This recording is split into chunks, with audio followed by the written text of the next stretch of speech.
Salut la famille, j'espère que vous allez bien. Les amis, aujourd'hui, on va évoquer vraiment le cas Benzema qui fait actuellement l'unanimité en France, les amis. Vraiment, je sais pas qu'est-ce que certains médias français et certains politiciens français ont à l'encontre de Karim Benzema. Aujourd'hui même, il a été désigné par Éric Zemmour qui a traité de Benzema je sais pas, des terroristes, les amis. C'est quoi ces histoires-là? Non, à cause d'un simple tweet où il a juste dit, les amis, voilà ce qu'il a dit. Tous nos prières pour les habitants de Gaza, victimes une fois de plus de ces bombardements injustes qui n'épargnent ni femmes ni enfants, les amis. C'est tout. Gérald Darmanin qui accuse Benzema d'avoir un lien avec les terroristes, les amis, de Hamas. C'est quoi ça, les amis? Non, c'est exagéré quand même. Et en plus de ça, les amis, Valérie Boyer qui vient après les déclarations du ministre de l'Intérieur de la France que oui, il faut lui retirer son ballon d'or et sa nationalité. C'est quoi ces histoires-là? Et il y a encore, comment elle s'appelle, Nadine Morano qui dit qu'elle trouve lamentable que Benzema n'a pas condamné le terrorisme ou bien je sais pas. Donc dans la vie dans laquelle nous sommes, quand tu es une star, surtout quand tu es francophone en particulier, parce que c'est là-bas il y a toujours ce genre de problèmes. Tu peux pas prendre position, quoi. Toi, tu t'étais, soit tu regardes ce qui se passe et tout. En tout cas, les amis, l'avocat de Karim Benzema a dit qu'il portera plainte contre ces accusations parce que pour lui, ces accusations sont fausses, les amis. Évidemment, parce que nous, on comprend vraiment pas dans cette histoire de Karim Benzema. Vraiment, trop, c'est trop, les amis. À un moment donné, il faut changer. Ah, c'est exagéré quand même. En réalité, d'ailleurs, je vais d'abord vous interroger sur la question, au fond, que pose Gérald Darmanin. Il dit, je cite, « Karim Benzema est en lien, on le sait tous, notoire avec les frères musulmans. » Et il ajoute, « Nous nous attaquons à une hydre que sont les frères musulmans parce qu'ils donnent un djihadisme d'atmosphère. » Maître, est-ce que Karim Benzema est en lien notoire avec les frères musulmans? Bonjour. Vous me permettrez une réponse courte? Non, c'est absolument faux. C'est absolument faux, et donc j'ai pas grand-chose de plus à dire à cet égard. Alors, je vous ai demandé s'il était en lien notoire avec les frères musulmans. Je vous repose la question pour être bien sûr. Est-ce qu'il est en lien tout court et pas du tout notoire avec les frères musulmans? Alors, notoire, chacun sait que ce mot est mal choisi pour le moins, puisque personne n'avait jamais entendu parler de cela. Mais Karim Benzema, il pourrait bien sûr le confirmer lui-même, n'a aucun lien, ni de près, ni de loin, avec les frères musulmans. Voilà, donc les choses sont simples. C'est inimaginable ce qui a été tenu comme propos. Et ce sont les propos du ministre de l'Intérieur qui, effectivement, étayent quand depuis les différentes rédactions de France l'ont appelé en disant « Mais qu'est-ce que vous voulez dire? En plus, vous dites que c'est notoire. » Alors voilà les arguments et je vous propose de répondre... Non, permettez-moi de vous dire qu'il n'étaye pas. Il décrit une pratique qui serait devenue plus observante. Et alors, à supposer que ce soit vrai, quel lien avec les frères musulmans? Donc il n'étaye pas. Et ce qui est absolument incroyable, c'est que le premier policier de France est capable de tenir de pareils propos, à l'évidence, sans aucune vérification, sinon il ne les aurait pas tenus. Et puis, vous avez vu la temporalité de ce qu'il a dit à cet égard. Ça a l'air d'arriver n'importe comment. On ne comprend pas pourquoi ces propos viennent dans cette phrase à ce moment-là. Comme si, il y a quelque chose qu'il faut marquer dans un coin, il faudra le dire, ça va faire du bruit. Bon, c'est inadmissible. Alors attendez, Hugues Vigier, malgré tout, il se trouve qu'il étaye. Alors après, vous allez peut-être me dire que c'est pas du tout des arguments, mais je voudrais que vous puissiez les écouter et qu'on puisse tous se mettre d'accord sur les propos qui ont été tenus publiquement. En effet, vous avez raison, Gérald Darmanin n'a donné aucune espèce d'exemple pour étayer son propos. En revanche, il a expliqué et fait savoir aux différentes rédactions qu'il s'appuyait sur, le refus de chanter la Marseillaise. Est-ce que oui ou non, Karim Benzema a refusé de chanter la Marseillaise? Non seulement il l'a refusé, mais il s'en est expliqué. Je pense qu'il faut aussi se poser la question parfois de savoir si un chant de 1795 a tout son sens, tel qu'il est aujourd'hui, indépendamment des frissons qu'on éprouve peut-être quand on l'entend. C'est une autre question. Je vous demande pardon, mais il a répondu, c'est son choix, je crois que ça pose pas de problème. Quand on porte le maillot de l'équipe de France, quand on incarne la France dans une compétition internationale, refuser de chanter l'hymne. Alors moi, je veux bien qu'on refasse le débat sur cet hymne, quand est-ce qu'il a été créé et le rôle de la Révolution française. Mais c'est l'hymne national, point barre, non ? Mais non, d'abord, pas point barre. Je pense qu'on peut tous interroger les valeurs qui sont censées nous rassembler et puis qu'elles peuvent évoluer dans le temps. On demande bien à l'islam d'évoluer à juste titre. Je ne vois pas pourquoi nous aussi, on ne considérerait pas que nos valeurs fondamentales, elles évoluent avec le temps. C'est un premier point. On était en guerre en 1795, on ne l'est plus aujourd'hui, en tout cas on ne l'est plus de la même manière. Bon, ça c'est un premier point. Deuxième chose, c'est toujours à lui qu'on demande des comptes. Et on comprend bien pourquoi. Mais on n'en demande pas à tous les autres. S'il chantait la Marseillaise, on lui demanderait pas. Oui, est-il le seul ? Est-il le seul? Je pense qu'il Non, mais, n'était pas le seul à ce moment-là, mais le fait d'avoir persisté, alors qu'aujourd'hui, pour le coup, hein, honnêtement, alors je parle notamment sous le contrôle de Jean-Louis Tour. Bonjour Jean-Louis, vous êtes chef du football sur RMC Sport et vous nous accompagnez effectivement ce matin. Aujourd'hui, il n'y a plus du tout ces questions-là. Les joueurs, globalement, ils chantent la Marseillaise. Oui, alors après, on peut aussi rappeler certains exemples. Michel Platini ne chantait pas la Marseillaise parce qu'il n'appréciait pas les paroles de l'hymne. Karim Benzema n'est pas le seul à ne pas chanter la Marseillaise et que je sache, c'est pas répréhensible auprès de la loi. Alors, à cela ajoute Gérald Darmanin la question du prosélytisme. Il dit que Karim Benzema fait du prosélytisme sur les réseaux sociaux.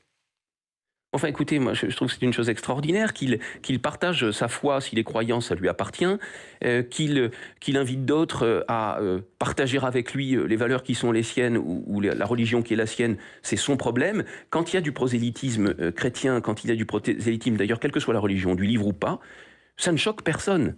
Et il n'y a que pour l'islam que ça pose un problème. Donc ensuite, il faut se poser la question des termes qu'il emploierait lorsque, dans une démarche prosélyte, il inviterait des gens à partager sa religion. Mais qu'est-ce qu'on trouve de choquant là, moi? Rien. Rien. Il y a la question du like, et c'est le troisième argument avancé par le cabinet de Gérald Darmanin, le fait qu'il ait soutenu donc par un like sur Instagram les propos d'un combattant russe de MMA qui s'appelle Khabib Nurmagomedov, qui est un véritable appel à la haine, et c'était juste après la mort de Samuel Paty. Il y avait dans cette publication ces mots: qu'Allah écrase de son châtiment tous ceux qui sont opposés donc à l'islam radical. Karim Benzema avait liké ce message. Écoutez, alors moi sur ce message et sur le fait de l'avoir liké, je peux dire qu'une seule chose. Et peut-être pour le coup en désaccord avec Karim Benzema, je pense que c'était inopportun et malheureux. Et les liens avec l'imam de La question Meaux qui se pose aujourd'hui est de savoir s'il serait en lien avec les frères musulmans. Entendez-vous les éléments que vous m'exposez pour dire qu'il le serait? Enfin, ça n'a rien à voir. Il y a un autre argument qui est effectivement la photo de Karim Benzema qui a posé avec l'imam de Meaux qui avait fait l'objet d'une perquisition dans le cadre de l'assassinat de Samuel Paty. Écoutez, le premier policier de France ne sait même pas que Karim Benzema n'a aucun lien avec les frères musulmans, et il le dit. Et vous avez un homme qui pose sur des photos avec des milliers de personnes, parce que dès que les gens le voient, ils veulent être en photo avec lui. Voilà, c'est l'époque. Moi, ça me consterne, mais c'est l'époque. Il y a parmi ceux-là quelqu'un dont on peut dire, mais il pose problème. Mais Karim Benzema, comment le savait-il? Lui, il n'est pas le premier policier de France. Il n'a pas toutes ces informations, on n'est pas censé les avoir.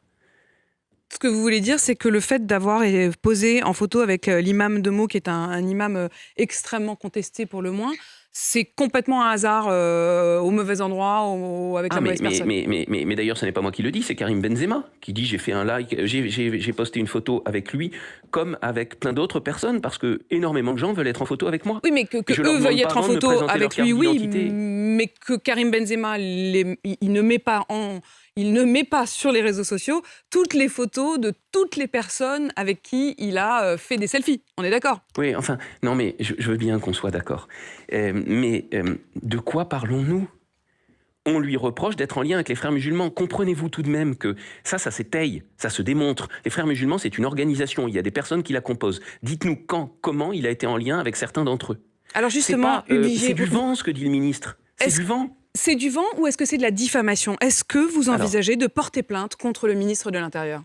Alors d'abord, il me semble que ce gouvernement, et pourquoi pas, considère que les fausses informations, c'est une atteinte à la démocratie. C'est-à-dire que ça la met en péril. Je crois que nous pouvons en être d'accord. Fallait-il une nouvelle loi? Je n'en suis pas sûr, mais je crois que nous pouvons en être d'accord. Bon, quand je vois que pour des raisons évidemment politiques, enfin tout de même on comprend tout ce qui est en jeu derrière. Je sais que chaque sondage nous dit que les gens sont de plus en plus tentés par l'extrême droite, mais enfin on a entendu des choses, on va peut-être parler de cette sénatrice et de ce qu'elle propose. Tout à fait. Enfin c'est consternant. Et donc quand dans une démarche purement opportuniste, on est prêt à dire n'importe quoi, surtout pour des gens qui disent servir l'intérêt général, mais est-ce qu'ils mesurent à quel point ils le desservent?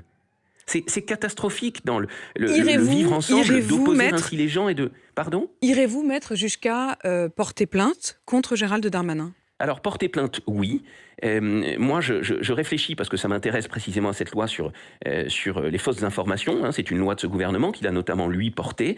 Eh bien, c'est une fausse information qu'il donne. Et on ne fait pas ça à la légère. Quand on est ministre de l'Intérieur, on n'a pas le droit. La parole engage. Bon. Donc ça, oui, sur ce terrain-là. Sur le terrain de la diffamation, c'est un peu une difficulté, parce que, voyez-vous, il y a quand même un aspect extraordinaire dans ce propos du ministre. Il lui reproche d'être en lien avec les frères musulmans. eh bien qu'il fasse interdire l'organisation des frères musulmans en France, qu'il la fasse déclarer terroriste. Elle ne l'est pas en France. Elle l'est dans bien d'autres pays. Donc c'est quand même, vous me l'accorderez, assez étonnant de faire pareil reproche, c'est-à-dire qu'aujourd'hui, moi, si je vais prendre un café avec Tariq Ramadan, personne ne peut rien me dire. Et je ne crois pas qu'on puisse... Et si on dit que j'ai pris un Ça café n'est pas avec Tariq Ramadan... répréhensible par la loi. Non, ça ne l'est pas, mais je ne pense pas même que ce soit une atteinte à l'honneur. C'est-à-dire, si on prétend que j'ai pris un café avec Tariq Ramadan, je parle de lui, parce qu'il est considéré souvent comme le représentant des en frères Suisse ou en musulmans. France, hein, bien sûr, des frères musulmans. Si on dit que j'ai pris un café avec lui et que ça n'est pas vrai, je ne suis pas sûr de pouvoir attaquer en diffamation, parce que ça ne porterait pas atteinte à mon honneur que de prendre un café avec lui, voyez-vous. Mais je ne le souhaiterais Plainte pas à titre pour personnel, fausse- c'est une autre question. Plainte pour fausse information, donc, mais pas plainte en diffamation. Un mot encore de ce que vous Peut-être disiez. pour injure publique. Pour injure publique. Oui, parce que l'injure, c'est quelque chose de différent que la diffamation, qui est l'imputation d'un fait précis. Et là, on comprend bien que c'est dit de manière dépréciative. Moi, j'ai entendu hier, j'écoute jamais, mais ça m'a été envoyé sur une émission sur C8, cette sénatrice, enfin j'ai entendu des choses consternantes, et cette sénatrice venir dire, mais enfin tout de même les accusations de Gérald Darmanin sont graves. Donc les accusations sont fausses, ça c'est un premier point. Vous parlez sans doute de Valérie Boyer qui est députée Absolument. LR. Il y a eu également les propos de Nadine Morano qui dit qu'il est un élément, je cite, de propagande du Hamas, et Valérie Boyer qui demande à ce que Karim Benzema soit déchu de sa nationalité française. Oui, alors ça, c'est absolument épouvantable, mais enfin, est-ce qu'on mesure ce qui est en jeu ? Comprenez, Karim Benzema, il est français. Il n'a pas la double nationalité. J'ai vu qu'elle écrivait en plus quelque part qu'il était binational. C'est cette idée des binationaux qui en fait préféreraient leur pays. Enfin écoutez, moi je préfère la région dont je suis issu en France que celle où j'habite actuellement. C'est une espèce de chauvinisme primaire, mais enfin ça n'a pas grand intérêt. Lui, il est français. Il n'est que français. Il n'a jamais demandé ni voulu avoir la nationalité algérienne. Bon, sa mère est française. Savez-vous que envisager la déchéance de nationalité pour des nationaux natifs, si on remonte dans le temps de l'histoire, c'est l'Allemagne nazie.